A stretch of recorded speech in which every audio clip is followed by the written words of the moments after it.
সুপ্রিয় দর্শক বন্ধু, আমরা এখন চলে এসেছি গাবড়াখালী গারো পাহাড় পর্যটন কেন্দ্রের সামনে। আমরা এখন ঢুকছি পার্কের মাঝে। এখানে আমরা অনেক লাল পাহাড় দেখতে পাচ্ছি। হয়তোবা বৃষ্টিতে পাহাড় একটু মনে হয় ভিজে গেছে। মুশফিক, কি উঠা যাবে পাহাড়ে? অবশ্যই উঠা যাবে ভাই, কেন না? সুপ্রিয় দর্শক বন্ধু, এখন আমি আমার ভাই মুশফিকের গাড়িতে আছি।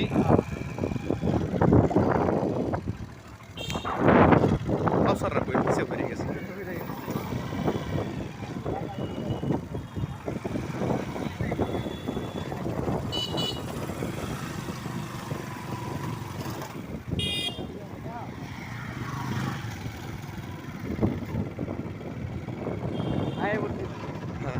ভিতরে আমার এক বড় ভাই আছে, তো সাজু ভাই, ব্যাপারী পাড়ার যে রেস্টুরেন্ট আছে না, যে রেস্টুরেন্টে দিছে তারা।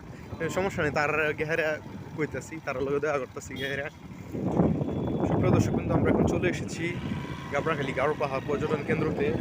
ভিউজটা একদম সুন্দর আসছে।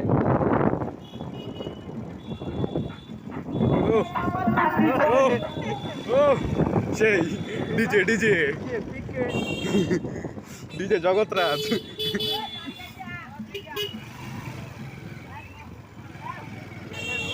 সুপ্রিয় দর্শক বিন্দু, এই যে আমরা এই যে সামনে দেখে নিন আপনারা, মেঘালয়ের সুন্দর পাহাড়, ছবির মতো সুন্দর সাম্রাজ্য, মেঘালয় সাম্রাজ্য। ঈদের দিনে একদম এখানে মানুষে পরিপূর্ণ হয়ে গেছে। উপরে আপনাদেরকে একটু দেখানোর চেষ্টা করছি।